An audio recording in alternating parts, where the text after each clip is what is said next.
বলেন খাজা বাবা ভুয়া। আবার বলেন চ্যালেঞ্জ তোলো, পৃথিবীকে চ্যালেঞ্জ তোলো। আল্লাহর দান রাসূলকে দিয়া আল্লাহ গেলেন। মানুষ যারা আজকে আপনারা খাজা মঈনুদ্দিনের সাথে বিয়াদবি করছেন, আপনারা দেখেন আপনাদের পূর্বপুরুষ মুসলমান ছিল কিনা। আমার খাজা যদি না আসতেন, আল্লাহ পাক জানে এই ধরতির মধ্যে আমরা এখন কোন ধর্মের থাকতাম। বুঝতে পেরেছেন?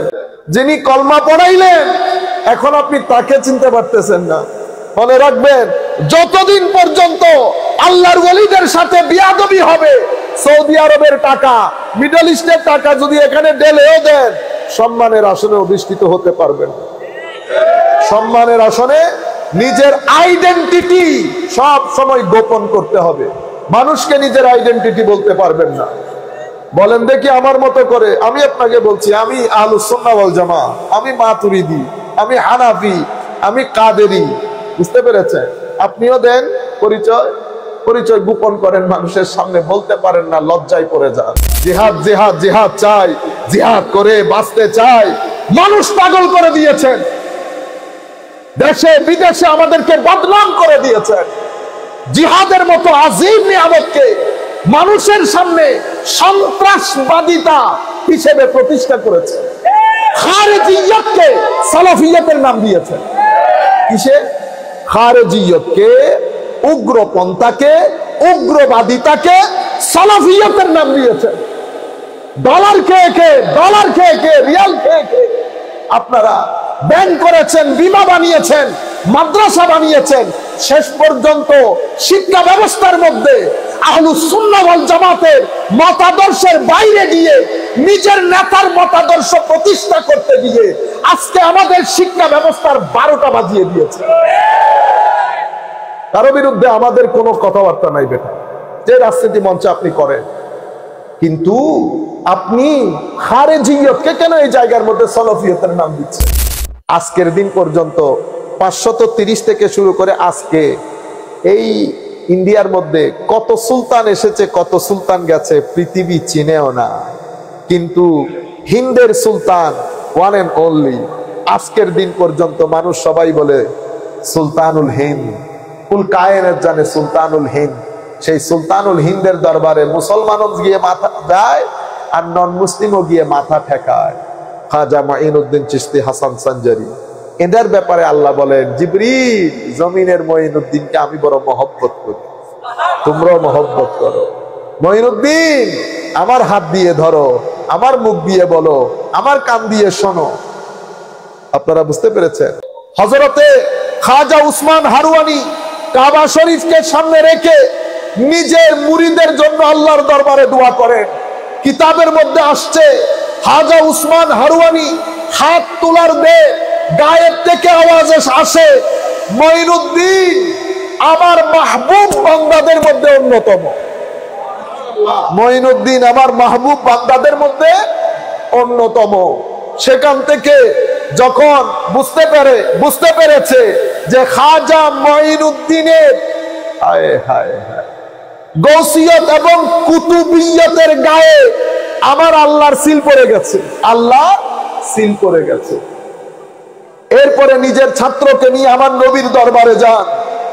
নবীর দরবারে হযরতে খাজা উসমান হারওয়ানি উপস্থিতিতে, সুহবতে, যখন হুজুর গৌসুল আজম হুজুর খাজা মঈনুদ্দিন আমার নবীর দরবারে সালাতু সালাম আরজ করেন, নবীর দরবার থেকে আওয়াজ আসে, ওয়া আলাইকাস সালাম ইয়া কুতুবাল আখতাব। বুঝতে পেরেছেন? মনে রাখবেন, জমিনের মধ্যে 3 জন, 5 জন, 7 জন কুতুব থাকেন। কুতুব মানে বেলায়েতের জগতে যিনি সবার উপরে অবস্থান করেন। এমন ব্যক্তি একই সময়ে 3 জনও হতে পারে, 5 জনও হতে পারে, 7 জনও হতে পারে। 3 হোক, 5 হোক, 7 হোক, যিনি সবার চেয়ে সিনিয়র হন তাকে কুতুবুল আক্তাব অথবা গৌসুল আজম বলা হয়। আপনি এই 3 জন, 5 জন বা 7 জনের মধ্যে যিনি টপ মোস্ট সিনিয়র, ওনাকে বলা হয় গৌসুল আজম বা কুতুবুল আক্তাব। আপনারা বুঝতে পেরেছেন? আমার নবীর দরবার থেকে আওয়াজ আসলো, আমার নবীর দরবারে সালাম দিলেন। চোখ বন্ধ করে একবার চিন্তা করেন তো, খাজা উসমান হারওয়ানি পাশে, হুজুর খাজা মঈনুদ্দিন দেখতে কেমন ছিলেন? হায় হযরতে খাজা মঈনুদ্দিনের কাদ, চেহারা, গায়ের রং সবকিছু মিলিয়ে অদ্ভুত সুন্দর ছিল।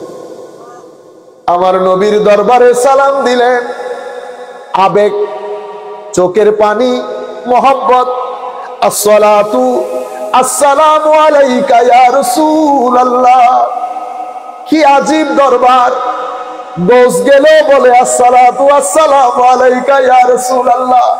খাজা মঈনুদ্দিন উনিও বলছেন সুলতানুল হিন্দ, সুলতানুল, আপনি যে অঞ্চলের সুলতান হন, জাহেরি সুলতান, বাতেনি সুলতান, যেই হন, এমন দরবার সবাই গিয়ে বলে আসসালাতু আসসালামু আলাইকা ইয়া রাসূলুল্লাহ। আপনারা বুঝতে পেরেছেন? আরে এগুলা তো এগুলা ফারুকে আজমের মতো সাহাবী, সিদ্দিক আকবরের মতো সাহাবীও বলতে হচ্ছে আসসালাতু আসসালামু আলাইকা ইয়া রাসূলুল্লাহ। আমরা গরিবরাও গিয়ে বলি। আল্লাহ আমাদেরকে কিভাবে সম্মানিত করেছে দেখেন, যেই দরবারে রাজাদিরাজরা গিয়ে বলে। সম্মানিত উপস্থিতি, আমার নবীর দরবার থেকে আওয়াজ আসলো, ওয়া আলাইকাস সালাম ইয়া কুতুবাল আখতাব। হযরত খাজা উসমান হারওয়ানি কনফার্ম হয়ে গেছে যে খাজা মঈনুদ্দিনের সার্টিফিকেট মিলে গেছে। এরপরে ফেরত আসলেন, ফেরত আসার পরে মদিনা শরীফ থেকে উনি বাগদাদ চলে আসলেন। বাগদাদ এসে হযরতে নাজমুদ্দিন কুবরা, আমরা 4 মিনিটের 5 মিনিটের মধ্যে শেষ করে দেব, হযরত নাজমুদ্দিন কুবরা রাদিয়াল্লাহু তাআলা আনহুর সাথে সাক্ষাৎ করলেন। উনি ইমাম ফখরুদ্দিন রাজির শাইখ। সেই জায়গার মধ্যে ইমাম শিহাবুদ্দিন সুহরাওয়ার্দী রাদিয়াল্লাহু তাআলা আনহু খাজা মঈনুদ্দিনের সুহবত ইখতিয়ার করেন এবং ফুয়ুজাতে ধন্য হন। ওই সময়ে বাগদাদের মধ্যে হযরতে খাজা কুতুবউদ্দিন বখতিয়ার কাকি রাদিয়াল্লাহু তাআলা আনহু হুজুর গৌসুল আজমের মুরিদ হয়ে, হুজুর গৌসুল আজমের মুরিদ হন এবং খলিফা হন। হযরতে বখতিয়ার কাকি খাজা বাবার হাতে গায়েত গ্রহণ করেন। এরপরে সফর শুরু হয়। মদিনা শরীফ থেকে অ্যাসাইনমেন্ট দিয়ে দিয়েছে না কি কাজ করতে হবে, বাগদাদ বসে থাকতে পারতেছে। বাগদাদ থেকে সফর শুরু, বাগদাদ থেকে সফর শুরু করে হুজুর হামদান আসেন।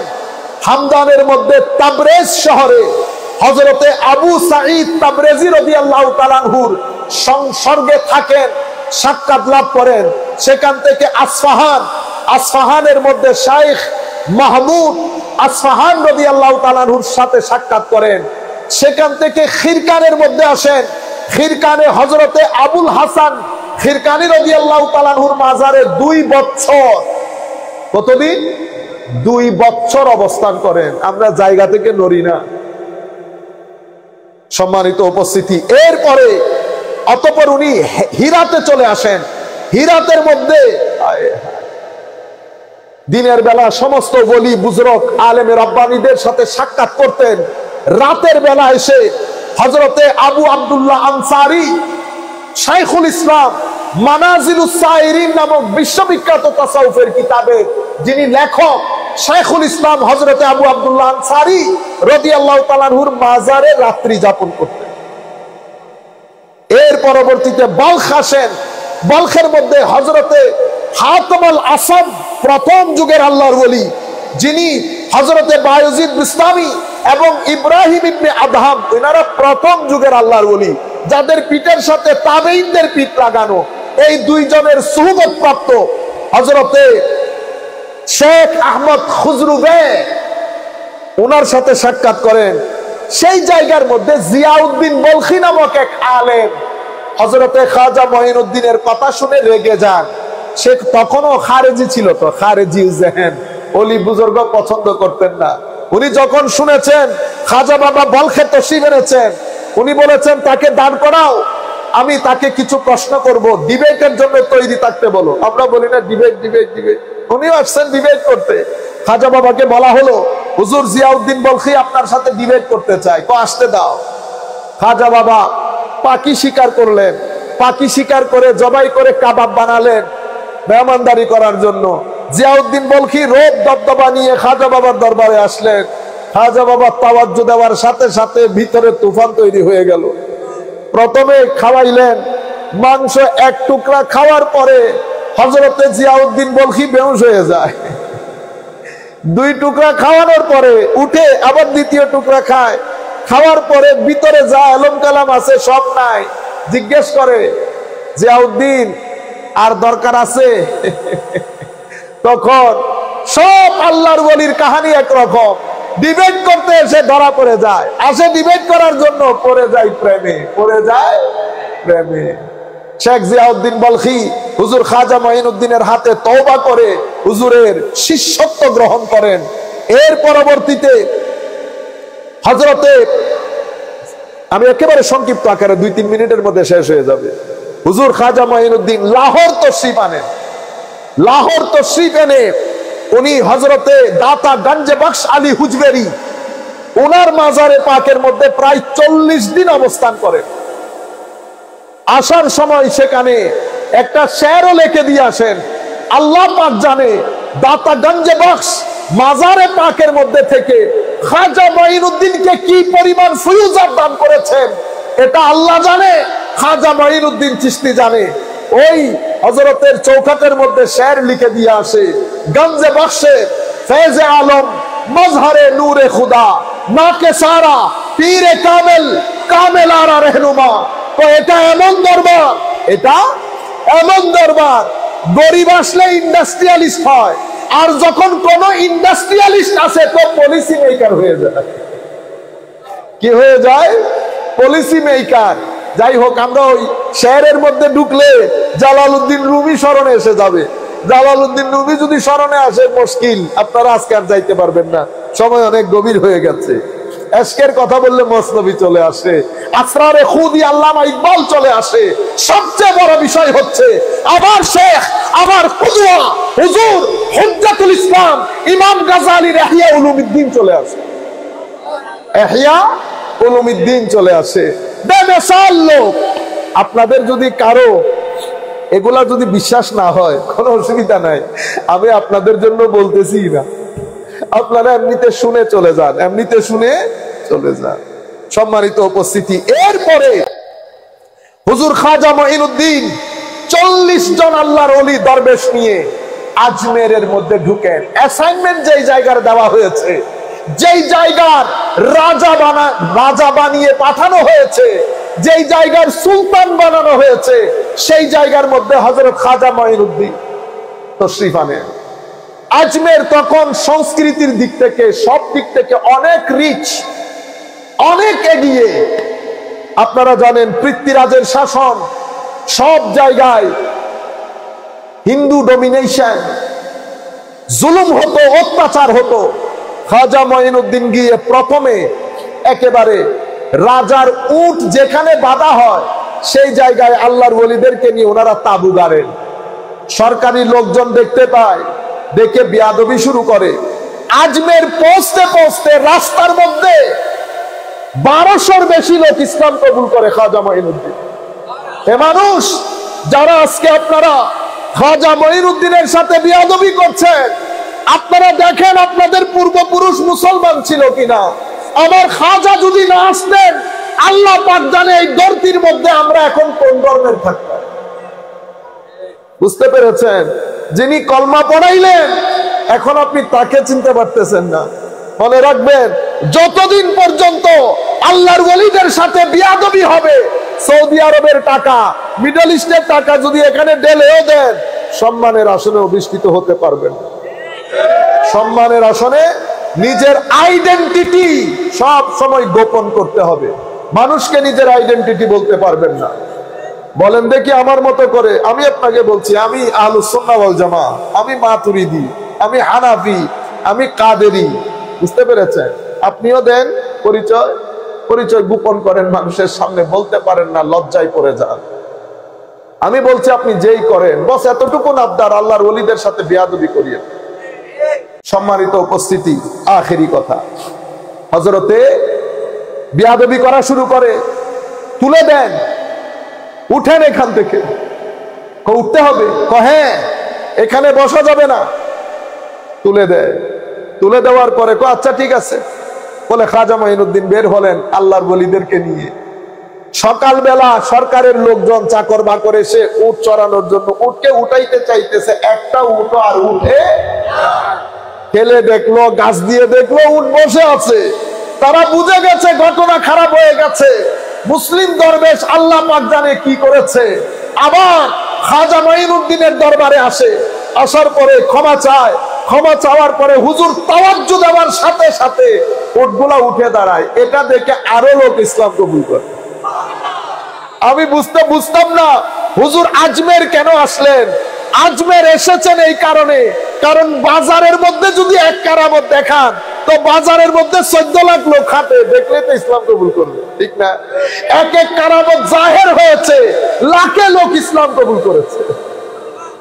এরপরে যখন ওলিরা দরবেশ, কারণ তখন আমি হিন্দুদের মধ্যে যারা দুর্বল শ্রেণী, টাকা পয়সা কম, তাদের উপর তো জুলুম হতো জাত প্রথার কারণে। ইসলামের মধ্যে তো কোনো জাত প্রথা না, এটা তো আমরা না চৌধুরী আনা দেখা, এখানে কোনো চৌধুরী মধুরী নেই। আপনারা বুঝতে পেরেছেন? সবাই সমান, সবাই সমান। আমাদের হিন্দুদের মধ্যে তো জাত প্রথা আছে। যখন দেখেছে উমর দরবেশ কাঁধে হাত রাখে, উমর দরবেশ পাশে বসে খাওয়ায়, ইসলাম যখন কবুল করতেছে একেবারে সমানে কবুল করতেছে। এটা দেখার পরে আনা সাগরের আনা বিবি এর মাথা গেছে খারাপ হয়ে। আনা সাগরের আশেপাশে তখন বিভিন্ন তাদের উপাসনালয়। আনা বিবি সবাইকে বলে দিয়েছে মুসলিম দরবেশরা যেন আনা সাগরের আশেপাশে না আসে, পানি বন্ধ করে দিয়েছে, পানি বন্ধ করে দিয়েছে। আনা বিবি ভুলে গেছে এটা কার নাতি, নাতি কার এটা ভুলে গেছে, তার নানার ইতিহাসও ভুলে গেছে। এটা খাজা মঈনুদ্দিন, ওনার নানা আমার নবী। হুদাইবিয়ার প্রান্তরে মুসলমানদের যখন পানির অভাব দেখা যায়, সাহাবায়ে কেরাম এসে বলে ইয়া রাসূলুল্লাহ পানি নাই। তো লুটা নিয়ে আসো, মানে পাত্র নিয়ে আসো, পানির পাত্র, সামান্য পানি। আমার নবী হাত মুবারক, আঙ্গুস মুবারক, আঙ্গুলি মুবারক দিয়ে বের করলেন। সেদিন ওই লুটার পানির পাত্রের সামান্য পানি থেকে আনা সাগর বইয়ে গেছে। সাহাবায়ে কেরাম নিয়েছেন, খেয়েছেন, ওযুর জন্য রেখেছেন। যখন বলেছি ইয়া রাসূলুল্লাহ পানি আর দরকার নাই, আমার নবীর আঙ্গুল মুবারক থেকে পানি বন্ধ হয়েছে। আমার খাজার নানা সামান্য লুটা থেকে সেদিন আনা সাগর বানিয়েছে। আর হুজুরের নাতি প্রায় 500-600 বছর পরে এসে নানার মুজিজার উল্টো করে নিজের কারামত প্রকাশ করেছে, পুরো আনা সাগরের পানি লুটার মধ্যে ভরে দিয়েছে। জিহাদ জিহাদ জিহাদ চাই, জিহাদ করে বাঁচতে চাই। মানুষ পাগল করে দিয়েছেন, দেশে বিদেশে আমাদেরকে বদনাম করে দিয়েছেন। জিহাদের মতো আজিম নিয়ামতকে মানুষের সামনে সন্ত্রাসবাদিতা হিসেবে প্রতিষ্ঠা করেছে। খারেজিয়তকে সালাফিয়তের নাম দিয়েছেন। কিসে? খারেজিয়তকে, উগ্রপন্থাকে, উগ্রবাদিতাকে সালাফিয়তের নাম দিয়েছেন। ডলার খেয়ে খেয়ে, রিয়াল খেয়ে খেয়ে আপনারা ব্যাংক করেছেন, বিমা বানিয়েছেন, মাদ্রাসা বানিয়েছেন। শেষ পর্যন্ত শিক্ষা ব্যবস্থার মধ্যে আহলুস সুন্নাহ ওয়াল জামাতের মতাদর্শের বাইরে গিয়ে নিজের নেতার মতাদর্শ প্রতিষ্ঠা করতে গিয়ে আজকে আমাদের শিক্ষা ব্যবস্থার 12টা বাজিয়ে দিয়েছে।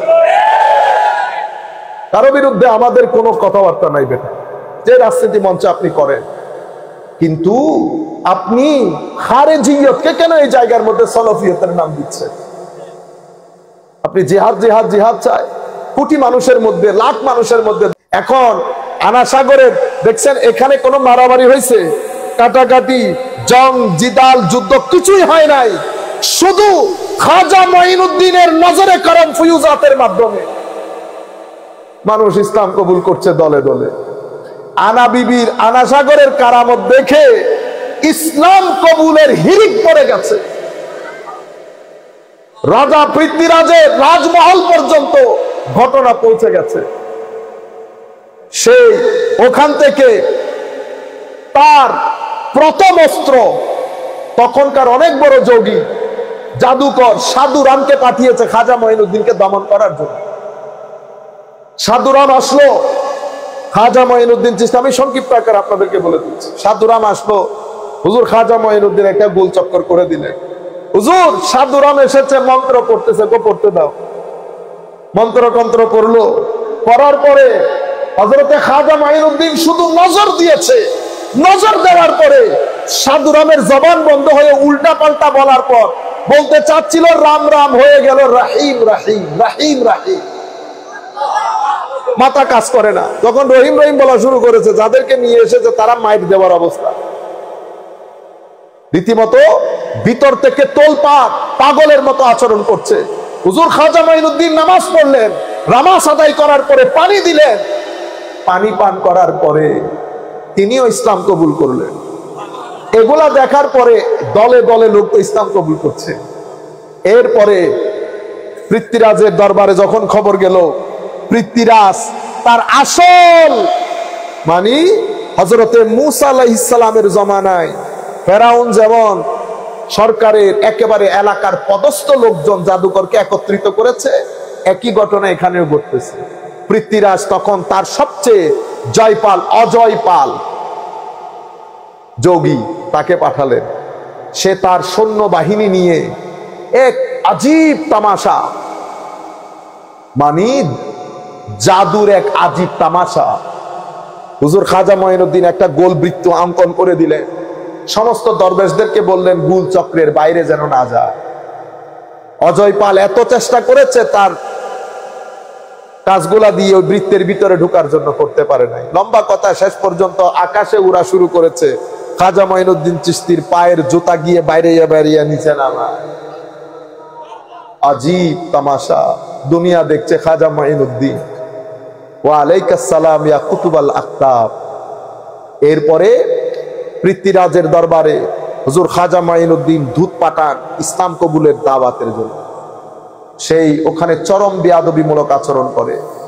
এই কথাগুলা যখন হযরত খাজা বাবার দরবারে আসে, খাজা বাবা জজবার মধ্যে এসে ওই আফগানিস্তানের মধ্যে সুলতান শিহাবুদ্দিন গৌরীর দিকে খেয়াল করে বলতেছে, আর কতদিন আয়ো আক্রমণ চালাও, রাস্তা পরিষ্কার আছে, রাস্তা পরিষ্কার আছে। শেখ শিহাবুদ্দিন গৌরী স্বপ্নের মধ্যে দেখে খাজা মঈনুদ্দিন ডেকে নিচ্ছে। সেখান থেকে আক্রমণ, অতঃপর মুসলমানদের 1000 বছরের শাসন। আপনারা বুঝতে পেরেছেন? হযরতে খাজা মঈনুদ্দিন চিশতি হাসান সঞ্জারি সহ যেখানে যেখানে ইসলাম গেছে, ইসলাম তালোয়ারের শক্তির চেয়ে কলবের শক্তির ব্যবহার বেশি হয়েছে।